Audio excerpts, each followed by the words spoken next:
और ये कोई छोटा मोटा सदमा नहीं है। तुसीं अगर इन्हू समझते हो कि भी ये एक आम जी गल है जिदा कुछ लोगों ने सोशल मीडिया से करने की कोशिश की।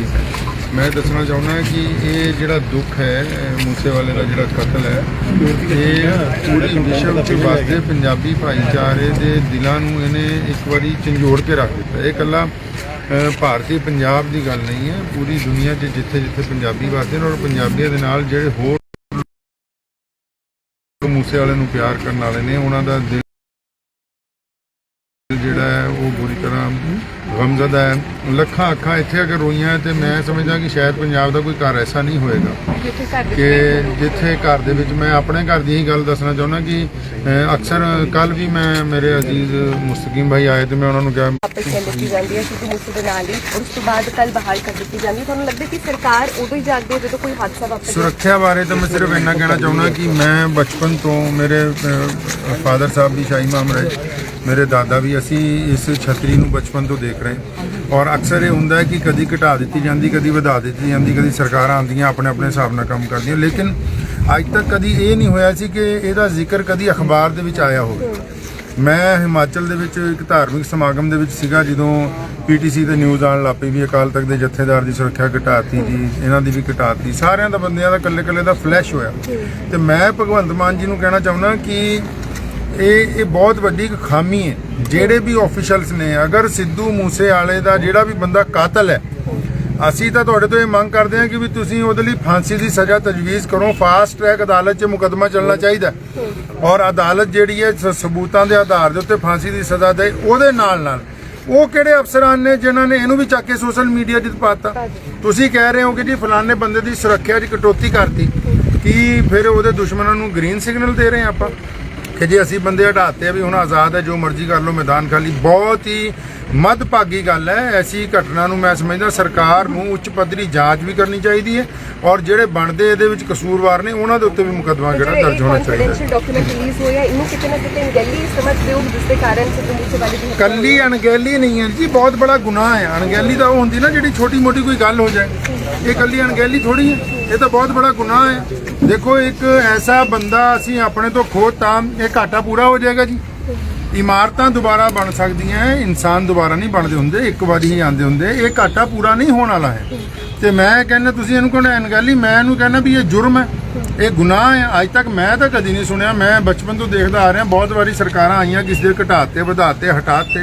तुसीं भावें सारी सुरक्षा वापस ले लो किसी दी, मालक हो तुसीं, लेकिन घट्टो घट्ट ਉਹਦੀ ਇਸ਼ਤਿਹਾਰਬਾਜ਼ੀ ਤਾਂ ਨਾ ਕਰੋ, ਕੱਲੇ ਕੱਲੇ ਦੀ ਫੋਟੋ ਲਾ ਕੇ ਦੁਸ਼ਮਣਾਂ ਨੂੰ ਸੁਨੇਹਾ ਤਾਂ ਨਾ ਦਿਓ।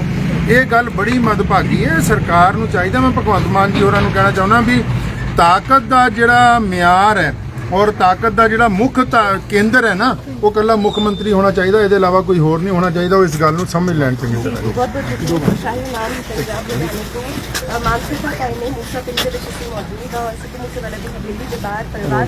सिद्धू मूसेवाला के परिवार साझा करते भी लगातार जिले पंजाब शाही इमाम भी पहुंचे ने इमाम साहब पूरी घटना के बारे में कहोगे भावनावां। बिस्मिल्लाहिर्रहमानिर्रहीम। शुरू अल्लाह ताला दे नाम तो जो बड़ा मेहरबान ਅਸੀਂ ਤਾਂ समझते हैं कि अज का जोड़ा सफ़र है मूसेवाला पिंड तक जोड़ा होया दुखा भरिया पीड़ा भरिया सफ़र है। ये ऐसा सफ़र है कि जोड़ा कभी मुकम्मल जोड़ा है वो नहीं हो सकता। पंजाब ने इन्हां पिछले 3 दिनों के मैं समझदा कि एडियां पिछे जिहड़ियां पीड़ा असीं चक्कियां अलग अलग पुत्तां दियां वो सारी जख्म इक्को वारी हरे कर टोटल जिन्ने भी जख्म सानूं पिछे अगर असी कहिए 1947 तो लगने शुरू होए 84 च लग गए, वो सारे जख्म सिद्धू मूसेवाले के कतल ने जड़े है हरे कर दिते एक बारी और एक बारी सानू फिर सोचण ते मजबूर कर दिता कि असी कित्थे खड़े हैं। ये गैंगवार अगर जिहड़े लोग इहनूं नाम दिंदे ने या जो लोग ये समझते हैं भी ये कतल होया, मैं पुछना चाहुंदा सरकार नूं भी आम पंजाबी भाईचारे नूं भी असी सारे भी ये साडी रिवायतां च तां नहीं, जो पंजाब का विरसा है वो कभी किसी एक दूसरे का कतल करन दा नहीं। साडियां अमीर रवायतां ने तो हमेशा हुक्मरानां दे नाल टक्कर ली। दशमेश पिता की जिहड़ी जंग है वो तो हुक्मरानां दे खिलाफ रही और सच और इंसाफ के लिए रही। और तुसीं देखो पंजाब के पुत्तां ने हमेशा सरहदां ते जाके इस देश की राखी की। ये तो नहीं होया कि कभी आपस दे विच कोई किसी नूं कतल कर दे या कोई बाहरों आके बंदा। अज मेरा ख्याल 48 घंटे हो गए हैं तो हजे तक तो कोई कातल फड़िया नहीं गया, हजे तक तो कोई असला बरामद नहीं होया। ਤੇ ਇਹ ਤੋਂ ਵੱਡੀ ਸ਼ਰਮ ਦੀ ਗੱਲ ਕੀ ਹੋ ਸਕਦੀ ਹੈ। ਸਰਕਾਰ ਕਹਿੰਦੀ ਹੈ ਕਿ ਪੈਸਾ ਬਚਾਉਣਾ, ਪੰਜਾਬ ਦਾ ਪੈਸਾ ਬਚਾਉਣਾ, ਜਿਹਦੇ ਕਰਕੇ ਸੁਰੱਖਿਆ ਵਾਪਸ ਲਿੱਤੀ ਜਾ ਰਹੀ ਜੀ ਹੈ। ਹਾਂ। ਯਾਨੀ ਕਿੱਦਾਂ ਵੇਖਦੇ ਹੋ ਕਿ ਜਨਤਕ ਕਰਨਾ ਲੋਕਾਂ ਦੇ ਵਿੱਚ ਜਾਣਾ, ਪਹਿਲਾਂ ਵੀ ਸੁਰੱਖਿਆ ਬਿਲਕੁਲ ਪੈਸਾ ਬਚਾਓ। ਮੈਂ ਤਾਂ ਸਰਕਾਰ ਨੂੰ ਕਹਿੰਦਾ ਕਿੰਨਾ ਕੁ ਪੈਸਾ ਬਚਾਉਣਾ ਤੁਸੀਂ। ਮੈਂ ਅੱਜ ਤੋਂ 1 ਮਹੀਨਾ ਪਹਿਲਾਂ ਜਦੋਂ ਪਟਿਆਲਾ ਦੇ ਵਿੱਚ ਇੱਕ ਹਾਦਸਾ ਹੁੰਦਾ ਔਰ ਬਾਹਰੋਂ ਕੁਝ ਬੰਦਾ ਬੈਠਾ ਕੁਝ ਕਹਿੰਦਾ, ਪਟਿਆਲੇ 'ਚ ਬੈਠੇ ਹੋਏ ਕੁਝ ਲੋਕ ਕੁਝ ਕਹਿੰਦੇ ਨੇ ਔਰ ਇੱਕ ਪੂਰਾ ਪੰਜਾਬ ਜਿਹੜਾ ਇੱਕ ਵਾਰੀ ਫਿਰ ਸਹਿਮ ਜਾਂਦਾ ਵੀ ਇਹ ਕੀ ਹੋ ਗਿਆ, ਵੀ 2 ਧਰਮਾਂ ਦੇ ਲੋਕਾਂ ਨੂੰ ਲੜਾਉਣ ਦੀ ਇੱਕ ਸਾਜ਼ਿਸ਼ ਜਿਹੜੀ ਹੈ ਉਹ ਰਚੀ ਜਾਂਦੀ। ਉਸ ਵੇਲੇ ਵੀ ਮੈਂ ਮਾਨਯੋਗ ਮੁੱਖ ਮੰਤਰੀ ਭਗਵੰਤ ਮਾਨ ਜੀ ਹੋਰਾਂ ਨੂੰ ਕਿਹਾ ਸੀ ਵੀ ਤੁਸੀਂ ਸਾਡੇ ਹਰਮਨ ਪਿਆਰੇ ਹੋ, ਇਹਦੇ 'ਚ ਕੋਈ ਦੋ ਰਾਏ ਨਹੀਂ। ਅਸੀਂ ਪੂਰੇ ਪੰਜਾਬ ਨੇ ਐਤਕੀ ਚਾਹਿਆ ਔਰ ਇਹ ਗੱਲ ਮੈਂ ਅੱਜ ਫਿਰ ਦੁਹਰਾਉਣਾ, ਮੈਂ ਜਦੋਂ ਸਰਕਾਰ ਬਣੀ ਅਸੀਂ ਆਪਣੇ ਵਧਾਈ ਸੰਦੇਸ਼ 'ਚ ਕਿਹਾ ਸੀ ਕਿ ਮਾਨ ਸਾਹਿਬ ਹਜੇ ਤੁਹਾਨੂੰ ਜਿਤਾਇਆ ਨਹੀਂ ਹੈ, ਹਜੇ ਤਾਂ ਜਿਹੜੇ ਨਲਾਇਕ ਸੀ ਉਹਨਾਂ ਨੂੰ ਹਰਾਇਆ। ਸਾਡੇ ਕੋਲ ਕੋਈ ਚੁਆਇਸ ਹੀ ਨਹੀਂ ਸੀ। ਪੰਜਾਬ ਦੇ ਲੋਕਾਂ ਕੋਲ 92 ਐਮਐਲਏ ਜਿੱਤਣਾ ਕੋਈ ਆਮ ਬਾਤ ਨਹੀਂ ਹੈ ਔਰ ਇਹ ਕਿਸੇ ਦੀ ਖਾਸੀਅਤ ਨਾਲ ਕਦੀ ਨਹੀਂ ਜਿੱਤ ਸਕਦੇ। ਇਹਦਾ ਮਤਲਬ ਕਿ ਜਿਹੜੇ ਲੋਕ ਸਾਡੇ ਤੇ ਪਹਿਲਾਂ ਤੋਂ ਰਾਜ ਕਰਦੇ ਆ ਰਹੇ ਉਹਨਾਂ ਦੀਆਂ ਜਿਹੜੀਆਂ ਨੀਤੀਆਂ ਸੀ ਅਸੀਂ ਉਹਨਾਂ ਨੂੰ ਨਕਾਰਿਆ। ਉਹਨਾਂ ਨੀਤੀਆਂ ਤੋਂ ਪੰਜਾਬ ਦੇ ਲੋਕ ਤੰਗ ਆ ਗਏ। ਉਹਨਾਂ ਨੀਤੀਆਂ ਤੋਂ ਜਦ ਅਸੀਂ ਤੰਗ ਆਏ ਸਾਡੇ ਕੋਲ ਅਲਟਰਨੇਟ ਕੀ ਸੀ? ਸਾਨੂੰ ਨਜ਼ਰ ਆਇਆ ਵੀ ਭਗਵੰਤ ਮਾਨ ਖੜਾ, ਵੀ ਭਗਵੰਤ ਮਾਨ ਦੇ ਪਿੱਛੇ ਅਸੀਂ ਤੁਰਾਂਗੇ ਤੇ ਸਾਡੇ ਲਈ ਰਸਤਾ ਸਾਫ਼ ਹੋ ਜਾਏਗਾ, ਪੰਜਾਬ ਤਰੱਕੀ ਵੱਲ ਜਾਏਗਾ। ਜਦੋਂ ਪਟਿਆਲੇ ਦਾ ਕਾਂਡ ਹੋਇਆ ਮੈਂ ਗੱਲ ਇਹ ਕਹਿ ਰਿਹਾ ਸੀ ਤੇ ਉਦੋਂ ਵੀ ਮੈਂ ਕਿਹਾ ਭਗਵੰਤ ਮਾਨ ਜੀ ਨੂੰ ਸੁਨੇਹਾ ਦਿੱਤਾ ਕਿ ਸਾਨੂੰ ਫ੍ਰੀ ਬਿਜਲੀ ਫ੍ਰੀ ਚੀਜ਼ਾਂ ਬਾਅਦ ਦੀ ਲੋੜ ਹੈ, ਪਹਿਲਾਂ ਭਾਈਚਾਰਕ ਸਾਂਝ ਚਾਹੀਦੀ।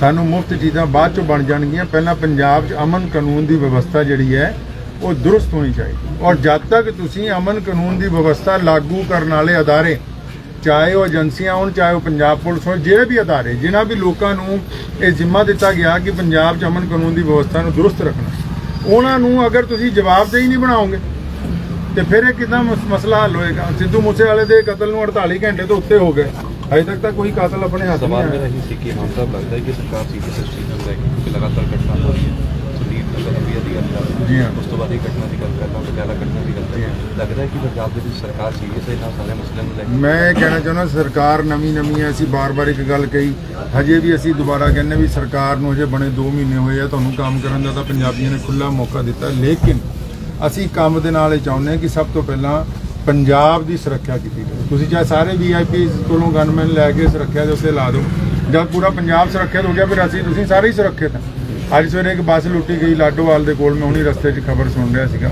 ਇਹ ਕਲਚਰ ਤਾਂ ਪੰਜਾਬ 'ਚ ਕਦੀ ਰਿਹਾ ਨਹੀਂ, ਐਦਾਂ ਦੇ ਹਾਲਾਤ ਕਦੀ ਪੰਜਾਬ ਦੇ ਵਿੱਚ ਹੋਏ ਨਹੀਂ। ਕਿਤੇ ਨਾ ਕਿਤੇ ਮੁੱਖ ਮੰਤਰੀ ਸਾਹਿਬ ਨੂੰ ਬੈਠ ਕੇ, ਮੈਂ ਕੱਲ੍ਹ ਇੱਕ ਗੱਲ ਲੁਧਿਆਣੇ ਵੀ ਕਹੀ ਕਿ ਜਿਹਨਾਂ ਲੋਕਾਂ ਨੇ ਪਿਛਲੀ ਸਰਕਾਰ ਦੀਆਂ ਬੇੜੀਆਂ ਡਬੋਤੀਆਂ ਉਹਨਾਂ ਕੋਲ ਸਲਾਹ ਨਾ ਲਓ, ਆਪਣੀ ਅਕਲ ਲੜਾਓ। ਪੰਜਾਬ ਨੂੰ ਤੁਹਾਡੀ ਵੀ ਲੋੜ ਹੈ, ਪੰਜਾਬ ਨੂੰ ਆਪਣੇ ਆਪ ਸਮਰਥ ਹੋਣ ਦੀ ਵੀ ਲੋੜ ਹੈ। ਅਸੀਂ ਇੱਥੇ ਕੋਈ ਸਿਆਸਤ ਕਰਨ ਨਹੀਂ ਆਏ, ਅਸੀਂ ਤਾਂ ਦੁੱਖ ਸਾਂਝਾ ਕਰਨ ਆਏ ਹਾਂ। ਮੈਂ ਉੱਥੋਂ ਚੰਬਿਓਂ ਤੁਰਿਆ ਤੇ ਸਾਡੇ ਅਕਸਰ ਸੋਸ਼ਲ ਮੀਡੀਆ ਦੇ ਉੱਤੇ ਪ੍ਰੋਗਰਾਮ ਅਸੀਂ ਪਾਉਂਦੇ ਰਹਿੰਦੇ ਤੇ ਮੈਨੂੰ 2-4 ਲੋਕਾਂ ਦਾ ਫੋਨ ਆਇਆ ਕਿ 2 ਦਿਨ ਹੋ ਗਏ ਕੋਈ ਤੁਹਾਡੇ WhatsApp ਤੇ ਸਟੇਟਸ ਨਹੀਂ, ਖੈਰੀਅਤ ਹੈ? ਤੇ ਮੈਂ ਉਹਨਾਂ ਨੂੰ ਕਿਹਾ, ਮੈਂ ਕਿਹਾ ਨਹੀਂ ਯਾਰ ਸਾਡੇ ਘਰ ਨਾ ਮਰਗ ਹੋ ਗਈ, ਅਸੀਂ ਤਕਲੀਫ ਦੇ ਵਿੱਚ ਹਾਂ ਅੱਜ, ਕੀ ਸਮਝੋ। ਇਸ ਦੁੱਖ ਨੂੰ ਹਰੇਕ ਪੰਜਾਬੀ ਨੇ ਮਹਿਸੂਸ ਕੀਤਾ। ਇਹ ਗੱਲ ਭਗਵੰਤ ਮਾਨ ਜੀ ਵੀ ਮਹਿਸੂਸ ਕਰ ਰਹੇ ਹੈ, ਉਹ ਵੀ ਮਹਿਸੂਸ ਕਰ ਰਹੇ ਹੈ, ਲੇਕਿਨ ਇਹਦਾ ਹੱਲ ਕੀ ਹੋਣਾ? ਇਹਦਾ ਹੱਲ ਸਿਰਫ ਠੋਸ ਕਾਰਵਾਈ ਹੋਊਗੀ ਔਰ ਮੌਕੇ ਤੇ ਦਿੱਤਾ ਹੋਇਆ ਜਿਹੜਾ ਇਨਸਾਫ ਸਾਲਾਂ ਬਾਅਦ ਮਿਲੇ ਉਹ ਇਨਸਾਫ ਨਹੀਂ ਹੁੰਦਾ। ਮੌਜੂਦਾ ਤੌਰ ਤੇ ਪਹਿਲਾਂ ਬੰਦੇ ਅਰੈਸਟ ਕੀਤੇ ਜਾਣ, ਉਹ ਬੰਦੇ ਫੜੇ ਜਾਣ ਜਿਹੜੇ ਬਾਕੀ ਜਿਹੜੇ ਮੁਲਜ਼ਮ ਸੀਗੇ, ਉਹਨਾਂ ਨੂੰ ਫੜ ਕੇ ਕੋਰਟ ਦੇ ਵਿੱਚ ਫਾਸਟ ਟਰੈਕ ਦੇ ਵਿੱਚ ਅਦਾਲਤ 'ਚ ਮੁਕੱਦਮਾ ਚਲਾਈਏ। ਕੋਈ ਵਿਧਾਨ ਸਭਾ 'ਚ ਬਿੱਲ ਲੈ ਕੇ ਆਈਏ ਕਿ ਵੀ ਇਹਨਾਂ ਨੂੰ ਸ਼ਰੇਆਮ ਫਾਂਸੀ ਦੇਣੀ, ਪਤਾ ਲੱਗੇ ਪੰਜਾਬੀਆਂ। ਸਿਆਸੀ ਲੀਡਰਾਂ ਨੂੰ ਵੀ ਮੈਂ ਕਹਿਣਾ ਚਾਹੁੰਦਾ, ਅਲੱਗ-ਅਲੱਗ ਸਿਆਸੀ ਲੀਡਰ ਆਉਣਗੇ। ਕਾਂਗਰਸੀਆਂ ਨੇ ਕੱਲ੍ਹ ਮੈਂ 2-3 ਬੜੇ ਕਾਂਗਰਸੀਆਂ ਦਾ ਬਿਆਨ ਸੁਣਿਆ, ਉਹ ਕਹਿੰਦੀ ਸਾਡੀ ਬੜੀ ਅਣਗਹਿਲੀ, ਅਸੀਂ BJP ਦੀ ਰਿਕਮੈਂਡੇਸ਼ਨ ਕਰ।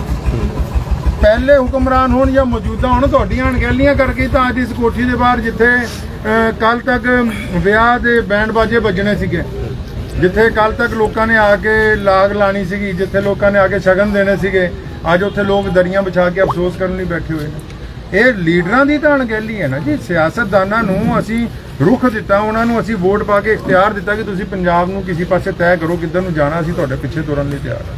ਤੁਸੀਂ ਇਹ ਦੇਖੋ ਕਿ ਸ਼੍ਰੀ ਅਕਾਲ ਤਖਤ ਸਾਹਿਬ ਦਾ ਜਥੇਦਾਰ ਹੋਵੇ, ਸਰਕਾਰ ਕਵੇ।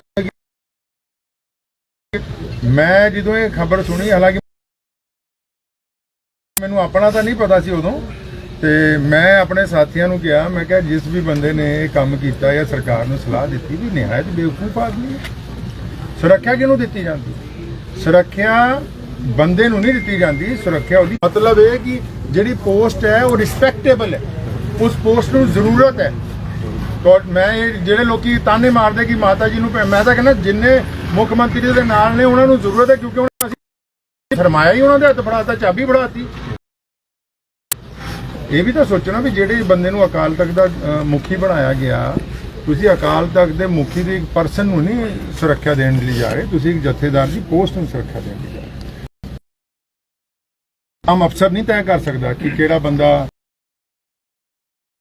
ਹਮ ਦੁਖਾਂਤ ਹੋਇਆ ਤੁਸੀਂ ਵੀ ਦੁਖੀ ਹੋ ਘੱਟੋ ਘੱਟ 3 ਦਿਨ ਦਾ ਰਾਜਕੀय ਸੋਗ ਦਾ ਐਲਾਨ ਤਾਂ ਸਰਕਾਰ ਨੂੰ ਕਰਨਾ ਚਾਹੀਦਾ ਹਜੇ ਤੱਕ ਕੋਈ ਐਲਾਨ ਨਹੀਂ ਦੁਬਈ ਦਾ ਸ਼ੇਖ ਮਰਿਆ ਸਾਡੇ ਉਹਨਾਂ ਨਾਲ ਸੰਬੰਧ ਬੜੇ ਚੰਗੇ ਪੰਜਾਬ ਸਰਕਾਰ ਨੇ 3 ਦਿਨ ਦਾ ਸੋਗ ਦਾ ਐਲਾਨ ਕਰਤਾ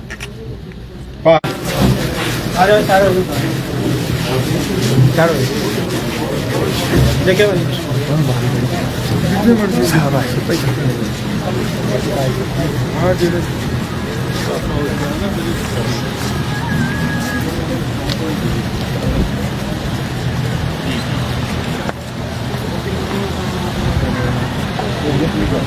कोई बात जो भी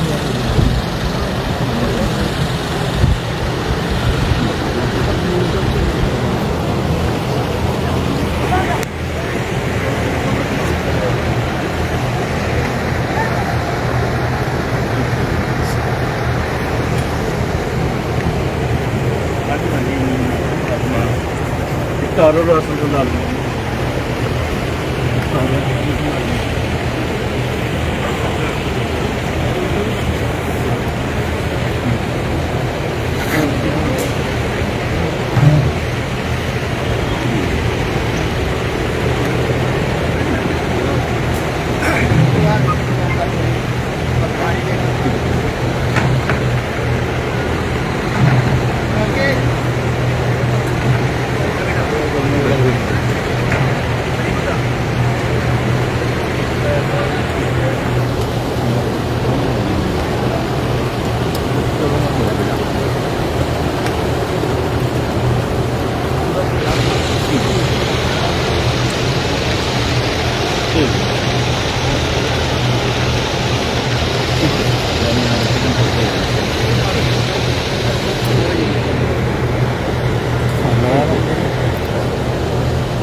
हो